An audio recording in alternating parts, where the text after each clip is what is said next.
What's up guys, Vulkan here, and today we're talking relics. We're going to figure out which one of these bad boys is the best and which one is the worst. We're also going to talk about what class synergizes the best with each one. Now, relics and Torchlight are a permanent choice, so once you choose your relic, it's done. It's done. So you need to make sure all of the skills line up with what you want, and you want to make sure that is the relic that you want to go with and invest in for the rest of that character's life. So we're gonna get things started with Bane over here on the far left. Now, Bane specializes in pet summons and poison damage and synergizes really well with the Sharpshooter. Now, this is because the Sharpshooter buffs damage to pets and can deal poison damage over time with her Scout's Bones skill. So, you have the ability to place poisons on enemies, which then triggers some passive effects on Bane, like Spread Death right here. Then you can summon an army of goblins and an army of spiders, all dealing poison and physical damage to continue triggering those passives. Now, Blight Sharpshooter is easily one of my favorite builds.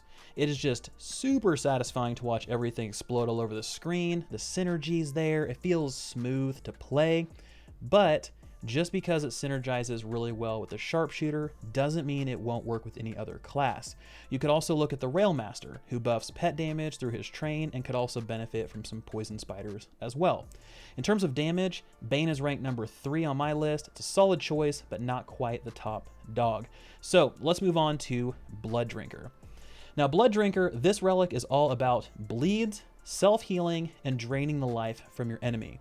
Also, if you like the Bleeding Edge skill from Wilson, Dance of Death right here is going to remind you of that a lot.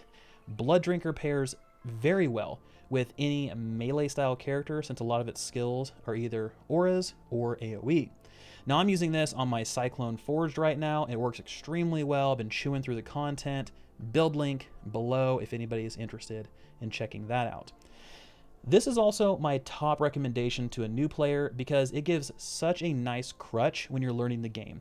You can easily build all of these skills to have so much self-healing that you hardly take any damage during the duration. Bloodseekers, for instance, you let this thing roll, it's going to restore 10% of your max HP per second, and if you get that tier 1 bonus, all your blood missiles shooting out of this aura are going to heal you for 5% of your total health on hit. So this makes survivability an absolute breeze, walk in the park.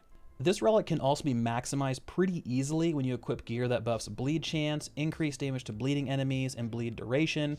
If you hit an enemy with the bleed, you also have a chance to deal AoE damage, restore health, and gain a damage reduction with passives like Bloody Chalice and Rupture.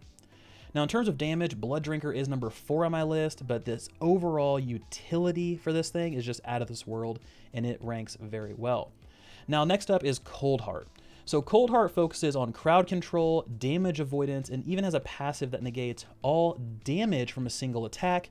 Unfortunately, you can't cast it, so you have no control over it. It really just kind of activates every 70 seconds. So that's something you have to watch out for. Overall, though, this relic has a very interesting kit. You have a tanky summon, you have an AoE Ice Storm, you have a skill that knocks back enemies, you have a frontal cone attack, you have passives that chill and freeze. So there's all sorts of interesting things that kind of pack into Coldheart, but overall, this is the weakest relic on my list. It doesn't really synergize with too much, and in the state of the game, there isn't really a need to crowd control anything because everything dies very quickly. So unless you want to build a character that is a defensive mastermind, where defense is the best offense type of thing, then I would skip this one.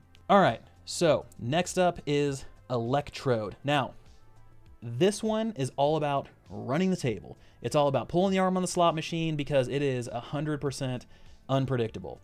Most of your active skills will randomly strike enemies. They'll move around the battlefield in a chaotic pattern, but it does some serious damage. Now, Electrode specializes in high AoE and chains damage together. So whenever you hit a shocked enemy, you have a chance to spawn lightning orbs that damage any enemies they pass through. And if you shock enough enemies, then you'll have a powerful chain effect that basically just wipes out everything on the battlefield. So this relic pairs really well with the Railmaster and his shocking rounds on the conductor tree. It makes the train's basic attack deal shock damage and cause chain lightning, which can then trigger all of those AoE passives on Electrode. In terms of damage, Electrode is number 2 on my list, but could easily be flip-flopped between number 1 and number 2. There's just so much upside to this relic, but the RNG piece is what's really holding me back. All right, last up is Flaming Destroyer. Now, Flaming Destroyer is the top dog when it comes to DPS. It focuses on high impact damage and burns, but you can also get some nice boost to evasion and passives that trigger when you evade. So there's some built-in synergy there, which is pretty great. And most of the passives will trigger off of burns, and a lot of the active skills have the potential to wipe the battlefield. I mean, look at this summoning smash. You're going to call forth 6 massive flaming swords. They're going to come down for 725% weapon damage, and then burn anything that lives through it for an additional 725% over 6 seconds. And if you look at the tier bonuses, it gets even more just wild. It just gets crazy. But the thing here is it creates a nasty cycle, because if they don't die from the heavy impact, then they're alive, but with a burn. And then your passives are going to kick off of that burn and cause extra damage and extra AoE damage. And it creates such a nasty cycle that lets players apply burns, trigger off those burns, and deal more damage. Rinse, repeat until everything is dead. Now, the Railmaster and Forge classes pair really well with the Flaming Destroyer because they both have skills that apply burning damage easily, which allows you to save some skill points from other skills outside of the relic tree if you want to. Now, the one downside to this relic is that it pairs very, very well with melee, but not so well with ranged, since most of the skills are a frontal cone or an AoE, so that's something to keep in mind when you're going through and choosing your relic. So that wraps up all the relics. We have Bane, Blood Drinker, Coldheart, Electrode, and Flaming Destroyer. So which one's your guys' favorite? Out of all of them, I really like Blood Drinker and Electrode. Those ones kind of spoke to me. I've been creating builds around those, but I want to hear from all you guys. So let's get talking in the comment section below. But as always, this has been Vulkan. Thank you guys so much for stopping by, and I'll talk to you next time.